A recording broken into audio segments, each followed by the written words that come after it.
Shalom, this is Daniel Stern from the Netivyah Bible Instruction Ministry coming at you from Jerusalem.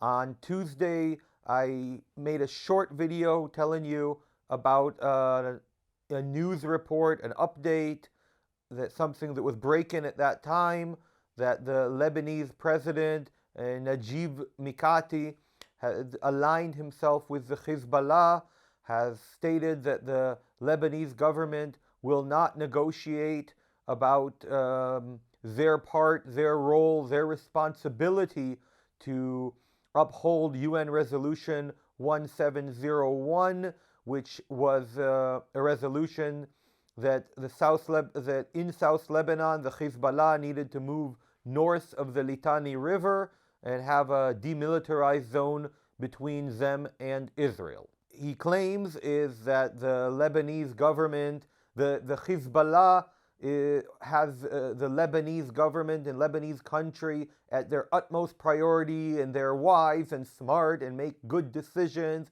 and that they want what's best for Lebanon, and consequently, if they don't want to talk about it until after hostilities between Israel and the Hamas in the Gaza Strip come to an end, then the Lebanese government accepts and aligns with that direction.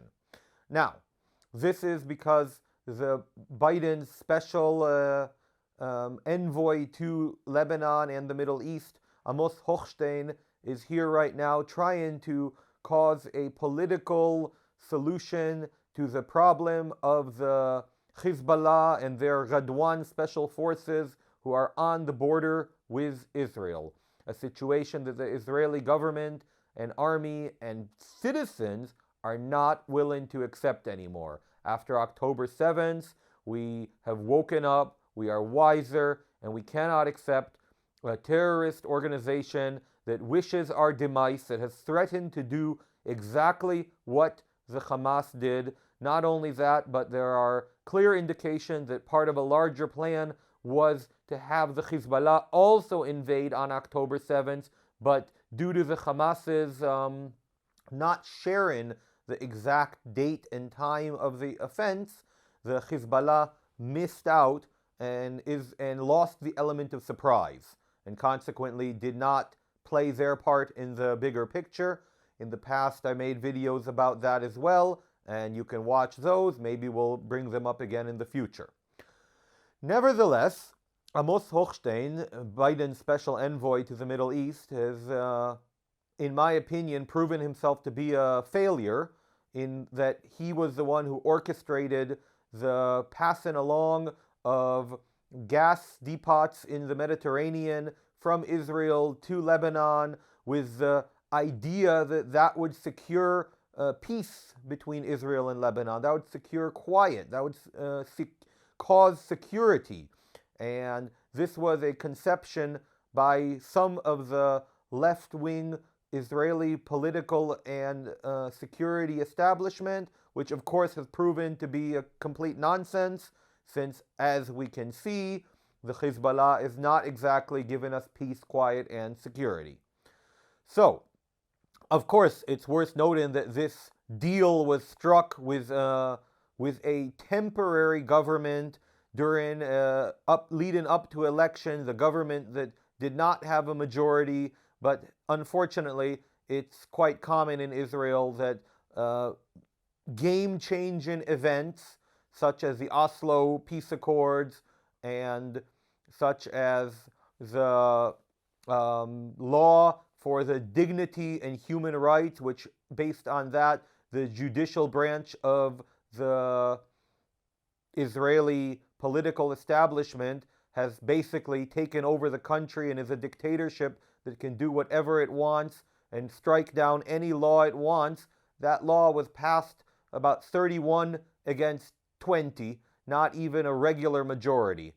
But in any case, that's not relevant to the current situation with Lebanon. What is relevant is that this special envoy, Biden's special envoy, has not proven his capability to provide anything of substance. But once again, even that is not relevant. What's relevant is that the Lebanese government has basically said, we're not going to even talk about doing what Israel and the United Nations and the world demands of us, which is to comply with UN resolution, Security Council resolution 1701, which is to move the Hezbollah north of the Litani. And Israel, its security establishment, has stated very clearly, if there isn't a political solution, there will be a military solution. So the question is, do we, Israel, wait for the Hezbollah to attack us in a much more severe manner so that we have international legitimacy to defend ourselves? Or do we, like in this 1967, in the Six-Day War, do we see that the threat is real and credible and coming? And the question is not if there will be a war, but when there will be a war, and do we strike first, saving countless lives and securing a much more substantial victory. And then, of course, the world will denounce us and tell us that we shouldn't have done it. So that's the question that is on everyone's mind. Do we wait for the Hezbollah to attack us more substantially, to slaughter our civilians, to bomb our strategic sites in our cities, or do we attack first? I don't know what will happen. This is where you can weigh in. You can share your thoughts on the matter, share your comments, and of course, don't forget, pray for us. Pray for the soldiers, pray for the civilians, pray for the leadership. Pray for us at Netivyah to continue doing what we can to help this country, to help the army, to help the poor and needy. God bless you all.